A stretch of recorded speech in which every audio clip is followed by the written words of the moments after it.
아멘. 우리 하나님 말씀 함께 찾을 때 요한복음 17장 3절의 말씀입니다.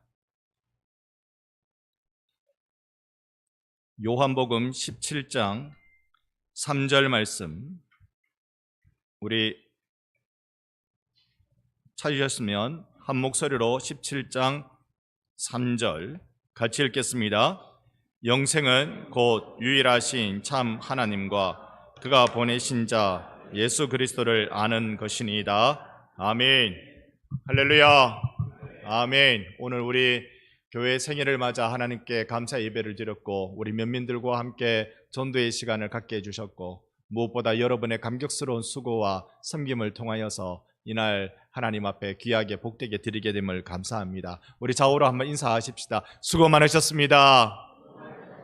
계속 전도합시다. 아멘. 제 마음에 소망이 있다면 이 시대의 하나님 나라의 부흥을 보는 것입니다. 진주신학교 강사로 섬기면서요, 교회사를 맡게 됐습니다. 한 10년 가까이 이 칼빈주의를 강의하다가 이제 한 3년 정도 됐습니다. 3년 정도 됐네요. 교회사를 맡았는데, 교회사는 제 전공이거든요. 그러니까 아주 신나게 달려가고 있습니다. 지난 학기 뭘 했느냐 하면 3월부터 6월까지 부흥사 이야기를 같이 했습니다. 부흥 강사 이야기 말고 이 땅에 부흥이 어떻게 일어났는지 그 이야기를 같이 했습니다. 제 마음에 그래서 작년부터 계속 부흥에 대한 설레는 마음과 또 우리 시대의 그 부흥을 보기를 간절한 마음이 생겼습니다. 여러분 함께 마음 모아주시면 감사하겠습니다. 반드시 하나님께서 이 땅에 그리스도께서 주인이 되시는 그리스도의 주권이 완전히 회복되는 놀라운 부흥이 우리 시대에 일어나기를 소망합니다. 너무 큰 욕심인가요? 근데 정말 바라고 바랍니다. 지난 주일 오후에 우리가 평양 부흥에 대해서 잠깐 이야기했습니다. 평양 부흥 혹시 몇 년도인지 기억하세요? 1907년, 1908년은요 반성교회 설립 날이고 놀라운 해이지요. 그래서 이 평양 부흥이 일어나고 난 뒤에 사실 우리나라는 그전에도 어려웠지만 그때부터 많이 어려움을 겪었습니다. 1910년에 일본 놈이 우리나라 상 먹어치우는 일이 있었고, 식민지가 그때 시작됐고, 이래서는 안 되겠다. 10년 동안 일본 밑에 살아보니까 이래서는 안 되겠다. 우리가 이 무저항 비폭력 운동을 우리가 해야 되겠다. 대한독립 만세! 이게 1919년. 자, 평양 부흥이 1907년입니다. 그러면 그 부흥의 여파가, 그 부흥의 힘이 뭘 견디게 만듭니까? 일제치하를 견디게 만들지요. 그 부흥의 여파가 이 나라의 대한독립 만세 3.1 운동을 일으키는 힘을 주었던 것이죠. 저는 지금 이 시대를 살아내는 정말로 강력한 힘은 부흥이라고 믿습니다. 오늘 오전에 김인식 목사님 말씀하셨지만 당신의 사역이 제일 힘들었던 건 초창기가 아니라 무엇 때? 코로나 때. 코로나 때는요, 우리도 마찬가지였지만 도시교회는 정말 처참할 정도로 힘들었습니다. 진짜로 너무 엄청나게 힘들었습니다. 그런데 그게 아직도 제대로 회복이 안 되지요. 교회를 안 나가는 성도는 성도인데 교회를 안 나가는 성도 뭐라고 부른다 그러더라고요? 가나안 성도라고 부른다 하더라고요. 가나안을 거꾸로 하면 안 나가. 그러니까 교회는, 나는 성도는 성도인데 가나안 성도다라고 말하면서 유튜브 볼 때 자기 교회 목사님 말씀을 들어야 될 텐데 어느 유명한 목사님 설교 듣고 이런 목사님 설교 듣고, 그러니 우리 교회 목사님은 별로 아니야 이렇게 얘기하고 헌금 생활도 안 하고 전도 생활도 안 하고 그냥 혼자 하나님 만나겠다고 그러고 설쳐대는 사람들이 많이 늘어나고 있는 시대가 지금입니다. 오늘 이때에 정말 우리 시대에 하나님이 우리를 깨워주시는 부흥이 간절한 마음입니다. 하나님 정말 우리를 깨워주시기를 원하고 우리를 회복시켜 주시기를 소망합니다. 그래서 이 부흥이 어떻게 일어나게 됐을까?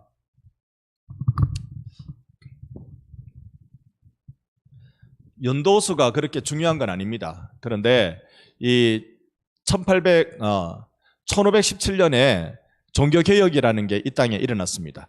자, 카메라 내 얼굴 맞추려고, 제 얼굴 맞추려고. 좀 움직여도 되겠습니까? 그렇죠. 고맙습니다. 네. 자, 1517년에 종교개혁이 일어났습니다. 그러면 지금부터 몇 년 전입니까? 뒤에 17이라는 건 뭐 빼버리고도 500년. 지금부터 500년 전에 종교개혁이 일어났습니다. 종교개혁이 일어나고요. 전쟁한다고 정신없었습니다. 그렇지, 예수 믿는 사람들끼리 칼 들고 전쟁했습니다. 로마 가톨릭 교회, 성당하고 개신교회, 교회하고 야단이었습니다. 서로 신앙이 다르다고 칼부림을 했습니다. 근데 이제 요걸 전쟁을 그만하자. 30년 전쟁을 이제 그만하자. 그래가지고 서로 협정을 맺어가지고 종교 때문에 이제 안 싸우는 걸로, 종교 때문에는 그만 싸우자. 그렇게 협정을 딱 맺었습니다. 그리고 난 뒤에 교회가 전쟁이 없으니까, 뭐 긴박함이 없으니까 지난 주일 설교를 말씀을 드렸습니다만, 교회 안에 자꾸 내 머리로만 이해되는 것으로 믿으려고, 이해 안 되면 안 믿으려고 하는 소위 머리, 이해, 이성지상주의가 딱 생겨났습니다. 그랬더니 교회가 난리 났어요. 어떤 난리가 납니까? 강단에서 설교를 해도 생명의 말씀이 흘러가는 게 아니라 자기 똑똑한 걸로 흘러보내니까 성도들이 은혜를 못 받는 거예요. 은혜를 못 받으니 이제 이게 교회가 큰 위기 속에 다가옵니다. 은혜를 못 받으면 이제 성도들 마음속이 가난해지잖아요. 여러분이 영적으로 가난해지면 여러분 이제 어떻게 하시겠어요? 여러분이 영적으로 가난해졌다. 그러면 여러분 할 수 있는 방법은, 교회 나가봐야 설교 들어도 전혀 예수가 주가 아니고 예수의 피 이야기도 안 하고 그저 윤리적으로 살아야 된다, 똑똑하게 살아야 된다, 또 그리고 효도하고 살아야 된다. 계속 이 윤리 도덕 이야기만 하면 여러분들은 그 다음엔 어떻게 하시겠어요? 가만히 있으실 것 같아. 스스로 성경 보려고 하지 않으시겠어요? 그죠? 내가 기도하려고 하지 않으시겠어요? 내 영이 답답한데, 내 영이 지금 목말라 죽겠는데, 그러면 생수를 강단에서 못 찾으면, 그러면 내가 성경을 읽고, 그러면 내가 기도하고, 요즘이면 어떡하죠? 유튜브 보고. 유튜브 정말 걱정스러운 도구입니다. 여러분, 유튜브로 다양한 정보를 섭렵하시되, 신앙의 문제는 여러분 약은, 진료는, 목회는 물어주세요. 예. 그러니까 아무거나 다 섭렵하면 안 돼요, 여러분. 유튜브 보고요, 아무거나 다 받아들이면 안 돼요. 우리 교단에서 엄격히 이단적 성향이 있으니까 절대로 교류하지 말라고 금하고 있는 단체들마다 유튜브가 제일 인기가 많아요. 그러니까 여러분 유튜브 함부로 보시면 안 됩니다. 큰일 납니다. 뭐 몇 가지 쭉 말씀드릴 수는 있지만 오후에 또 우리 깊이 얘기하면 여러분 깊이 잠드시기 때문에 그 얘기는 좀 빼고, 제 마음의 소망은 정말 이 시대에 부흥이 필요하다. 그래서 1517년, 1500년대 시작해가지고 100년, 200년 정도까지는요, 정말로 교회가 힘들었어요. 앞부분에는 전쟁한다고 힘들었고, 뒷부분은 그때 막 이렇게 이 머리로 이해되는 시대가 돼야 된다 그래가지고 그 얘기한다고 교회가 힘들었어요. 그러다 보니 성도들이 이제 안 되겠다, 우리가 신앙 이야기 좀 하자. 교회 가봐야 안 되고 이제 우리 믿는 사람들끼리 모여서 성경 읽고 이야기 좀 하자. 내가 읽은 은혜, 내가 받은 은혜, 이것 좀 나누자. 이런 모임, 공동체, 형제단 운동이 일어났습니다. 그래서 오늘 이 한 사람을 여러분께 소개해드리고 싶습니다. 넘겨주세요. 네, 유튜브도 봐야 되고 넷플릭스도 봐야 되고 테디도 들어야 되고. 아, 이게 꺼졌네. 네, 제가 가지고 있는 게 문제였습니다. 오늘 누굴 좀 볼까요? 진젠도르프라는 한 명을 볼 것입니다. 몇 년도에 태어났다고요? 1900년, 1700년. 그러면 지금부터 324년 전의 사람입니다. 아유, 저런 사람이 있었습니까? 있었대요. 독일에서 태어났대요. 그런데 이 사람은요, 태어난 지 6주 만에 아버지 돌아가셨어요. 6주 만에. 태어난 지 자기가 4살 될 때 어머니가 돌아가셨어요. 그러면 지난주에 누구를 소개해드렸는데 그 사람과 비슷한 형국입니다만 이 사람은 외할머니 손에 컸어요. 외할머니 손에 컸는데 그 외할머니가 경건한 그리스도인, 소위 교회에서는 감동이 없어도 믿는 사람끼리 모여서 이렇게 진지하게 나누는 삶을 나누고 이야기하고 기도해주고 이런 일을 했던 외할머니가 있었습니다. 자, 이거는 나중에 얘기하고 넘어가고 오늘은 이 외할머니가 헨리에테라는 외할머니인데 어릴 때부터 이 진젠도르프를 어릴 적에 아버지 어머니 다 잃어버린 진젠도르프를 정말로 믿음으로 키워내요. 정성스럽게 키워냅니다. 그녀가 늘 했던 말이 이런 말입니다. 같이 한번 읽어볼까요? 시작. 기도하고 믿고 조용히 기다리라.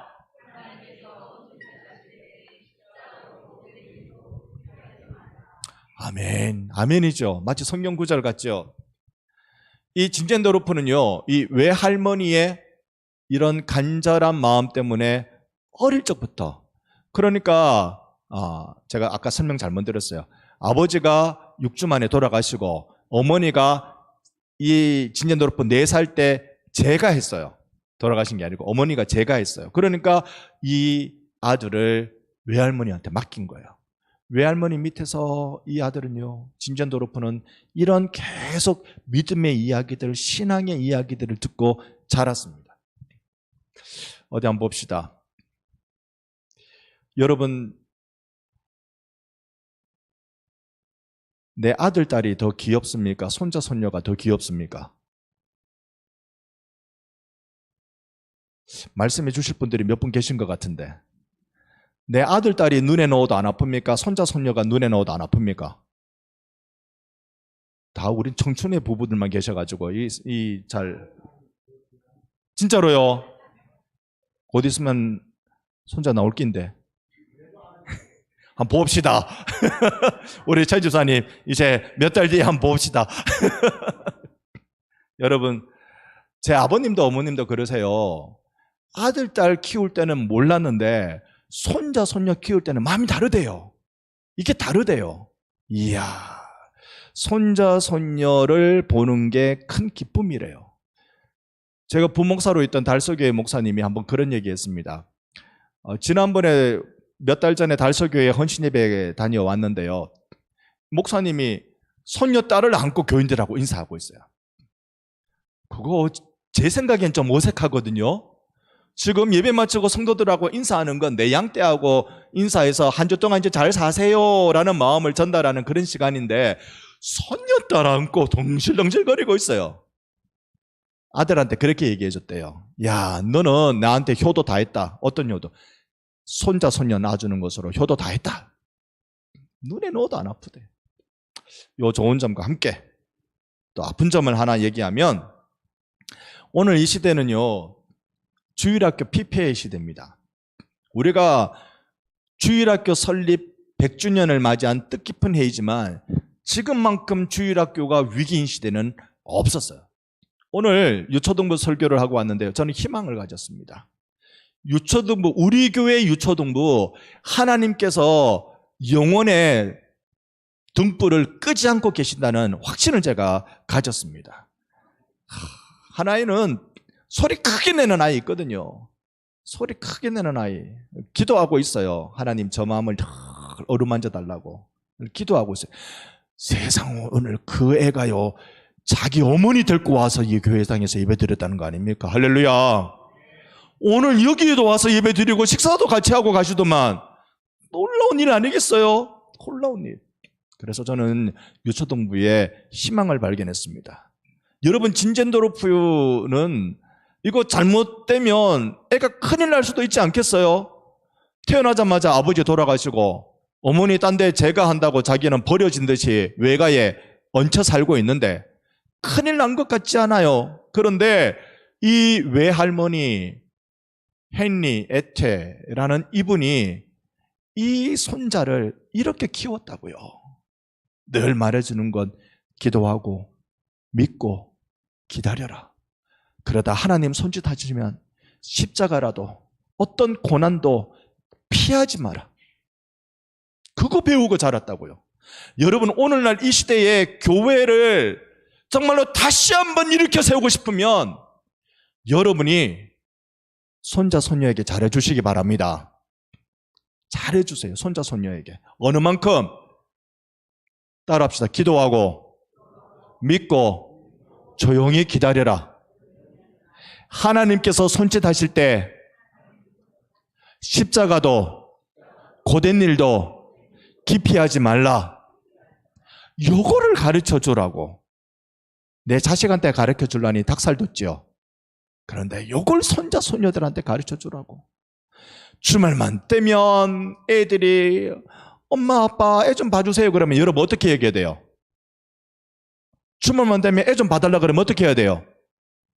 대답을 안 하시는 거로 오늘 입을 쭉 장. 오전에도 보니까 별로 대답을 안 해가지고 아멘 나오던데. 예 나오던데. 여러분 손자 손녀 봐주세요 그러면 여러분 어떻게 해야 돼요? 오냐 봐줄게. 기꺼이 봐줄게. 네가 해주는 것보다 내가 더 잘해줄게. 그래가지고 데려와서 맛있는 것도 먹여주고 좋은 옷도 입혀주고 할 수 있는 최선을 다해가지고 하는 말이 너 예수 믿고 예수 조용히 기다리고 우리 손잡고 기도하자. 그러면요 애들은 기도 기가 막히게 잘 따라합니다. 또박또박 얼마나 잘 따라하는지 모릅니다. 오늘 어느 집사님하고 식사하면서 얘기했는데 그 집사님의 손녀가 그 서울에 있는데 성경 암송대회 가가지고 대상을 받았대. 대상을 받았대. 기가 막힌 일이잖아. 여러분 이게 굵어지고 나면요 안 통합니다. 안 통합니다. 이게 굵어지기 전에 이게 아직 보들보들할 때 뽀송뽀송할 때 그때 예수를 알려줘야 되고 그때 생명을 줘야 되는 거예요. 그걸 누가 하는 거라고? 주일학교 가는 거라고요? 주일학교 일주일에 한 번 보는데 일주일에 1시간 만에 그게 돼요? 여러분 어떻게 생각하세요?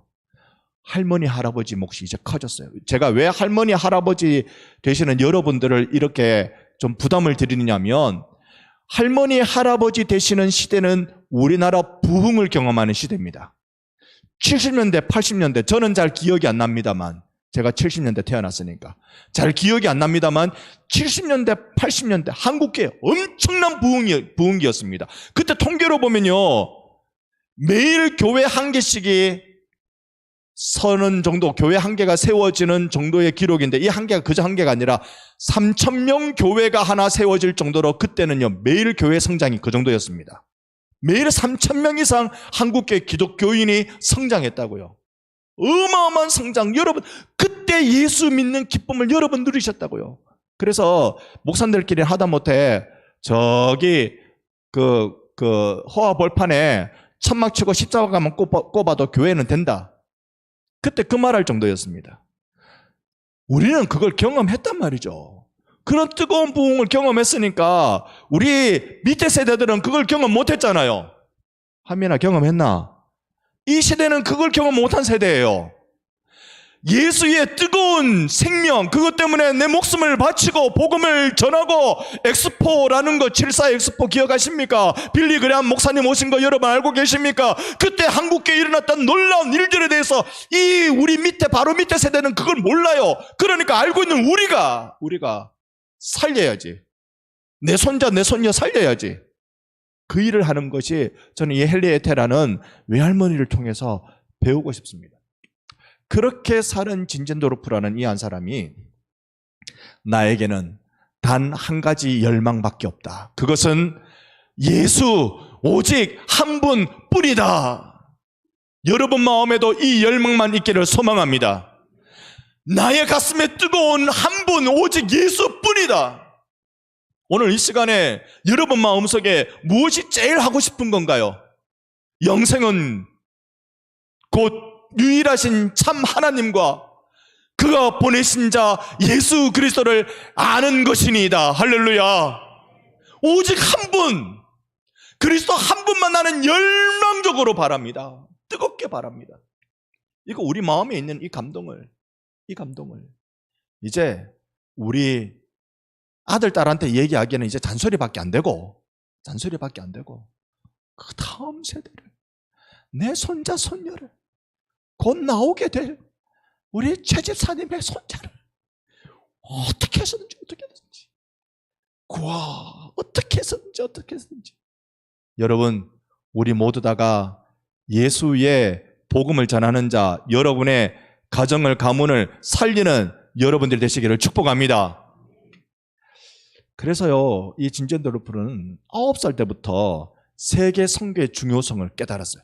이 말씀 드리는 게 왜 중요하냐면요, 진젠도르프 이전에는요, 세계 선교라는 개념이 별로 없었어요. 극히 소수에게만 있었고, 진젠도르프는 세계 선교라는 개념을 이게 확장시키는, 여러분 병목이라는 거 아시죠?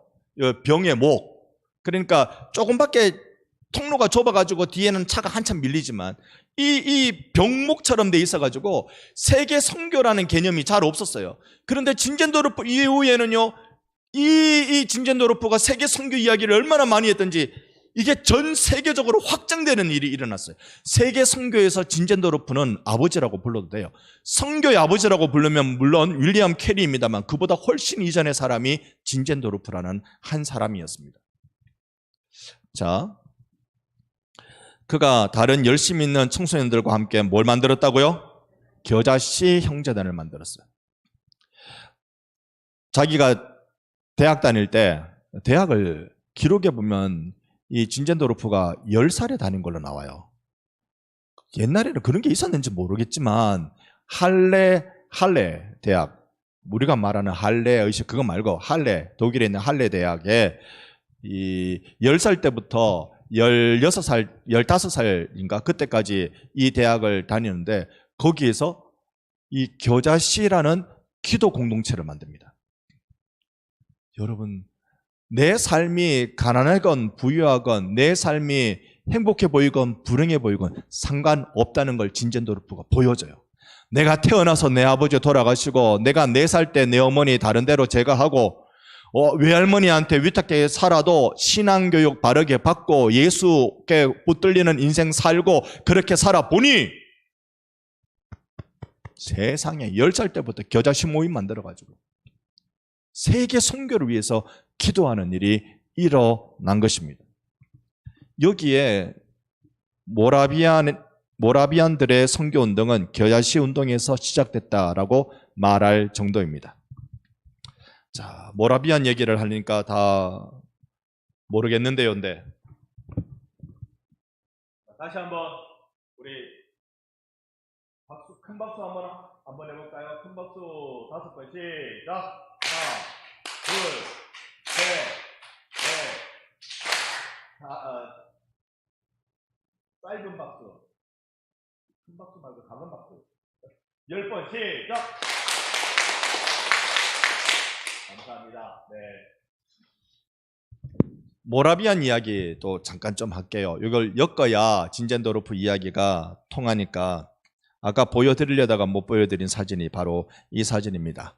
여기가 체코라는 나라입니다. 옛날에는 체코, 슬로바키아가 한 나라였는데 요게 두 개로 쪼개져 가지고 한쪽은 체코, 한쪽은 슬로바키아입니까? 하여튼 그렇게 나라가 나눠졌어요. 체코가 원래 옛날 수도는 프라하라는 곳입니다. 지금은 수도 이름이 다른데요. 옛날 수도의 시청이 바로 여기입니다. 그래서 체코 그러니까 우리가 좀 낯설긴 한데요. 어쨌든 이 체코라는 나라에 가보면 이 프라하의 앞에, 시청 앞에 이 동상이 서 있습니다. 워낙 오래된 동상이라 새똥도 쌓이고 뭐 그렇게 됐습니다. 관광객들이 많이 가는 곳이기도 합니다. 이 동상이 누구냐면 얀 후스라는 1300년대의 종교 지도자입니다. 당시에요, 여러분 지금도 마찬가지입니다만 성당에서 이 성찬식을 하잖아요. 그들에게서 영체라고 부릅니다. 성찬식을 하면 성당은 떡만 줍니까? 포도주도 줍니까? 안 가봤으니까 모르죠. 저도 안 가봤습니다. 그냥 기록에 알 뿐입니다. 떡만 줄까요? 포도주도 줄까요? 떡만 줘요. 성당은 떡만 줘요. 근데 성경에 보면 떡만 받습니까? 포도주도 받습니까? 포도주도 받아요. 오래전에 여러분께 말씀 퀴즈로 냈습니다만 예수님이 최후의 만찬 하실 때 그때 떡은 누룩이 있는 것일까요? 없는 것일까요? 누룩은 지금으로 치면 베이킹 파우더, 빵을 부풀리게 만드는 거, 그거 누룩이 들어갈까요? 안 들어갈까요? 안 들어갑니다. 왜? 이건 유월절 떡이니까 안 들어갑니다. 그 다음에 포도주를 나누어 주실 때 이게 포도주일까요? 포도즙일까요? 예수님이 12 제자들한테 나눠주신 거 포도주입니다. 술이에요. 그게 성경 원어로 정확하게 포도주라고 돼 있어요. 포도즙이라고 안 돼 있어요. 지금 우리의 성찬식은 나눠주는 빵이 누룩이 들어있습니까? 누룩이 빠졌습니까? 들어있습니다. 우리는 성찬식에 포도주를 줍니까? 포도즙을 줍니까? 우리는 왜 이러죠? 왜 거꾸로 하죠? 다 이유는 있다고 생각은 합니다만 원래대로 하면 안 될까? 누룩 없는 떡을 나누고 포도주를 나누면 그거 차 운전해가 오시는 분들은 곤란하네. 가다가 다 걸리겠다.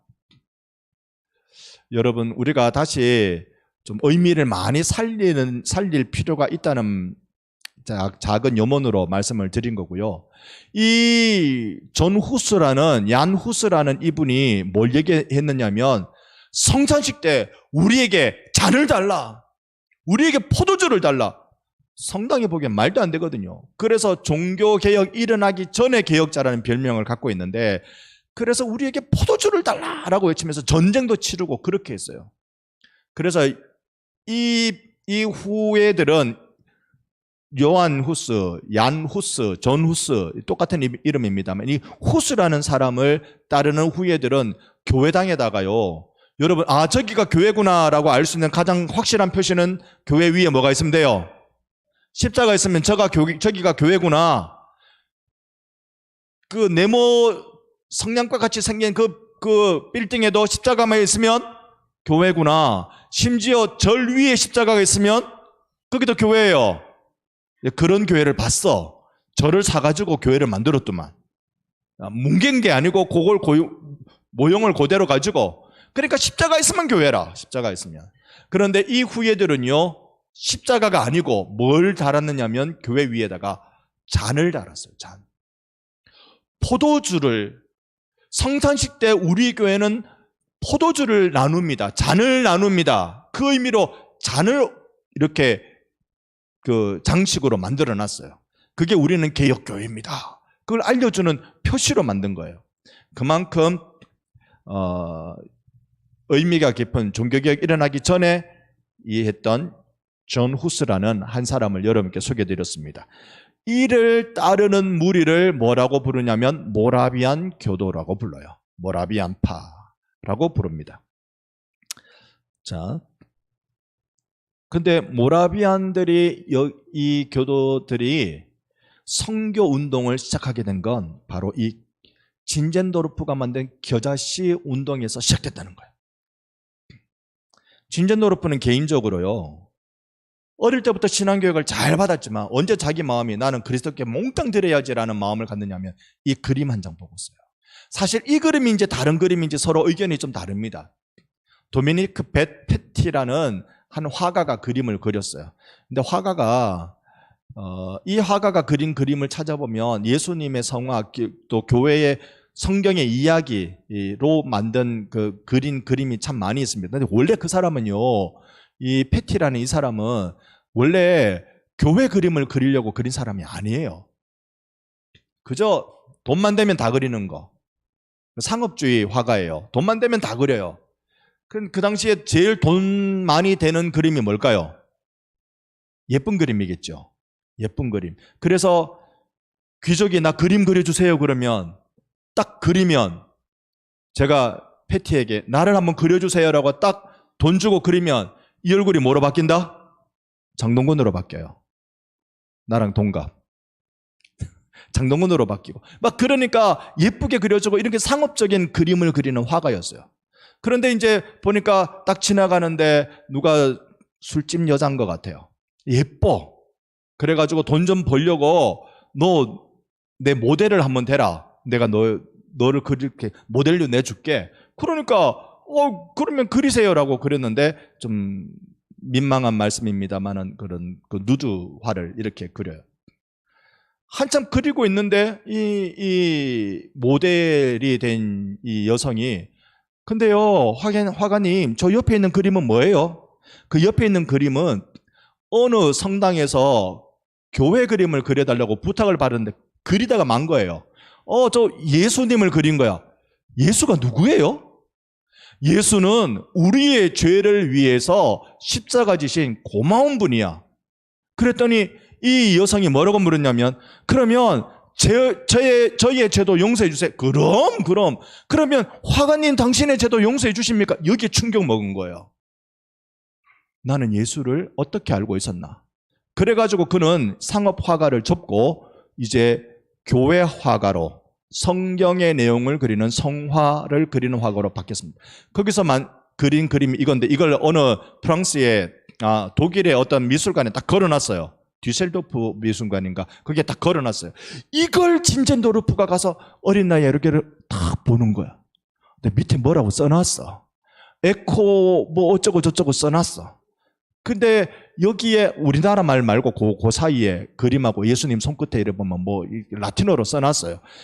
그게 보면 에코 뭐라고 되는데 그게 뭐냐면 저 사람을 보라라는 건데 근데 원래의 뜻을 자세히 보면 이런 거예요.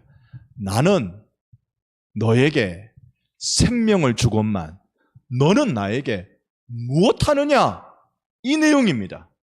여기에 진젠도르프가 이걸 딱 보고 예수는 나를 위해 생명 주셨는데 나는 예수를 위해서 뭘 하고 있지? 나는 내 남은 인생을 예수를 위해서 세계 선교를 위해서 나를 온전히 다 드려야 되겠다. 그때 그가 헌신하고 그렇게 살기로 결정합니다. 그래서 그가 헤른후트라는 지역에서요 형제 공동체를 만듭니다. 아버지가 일찍 돌아가셨지만 물려받은 재산은 좀 있었어요. 그래서 그 재산의 일부를 가지고 여기에 이 지역에 이런 집을 하나 삽니다. 집을 살 때는 이런 생각이었어요.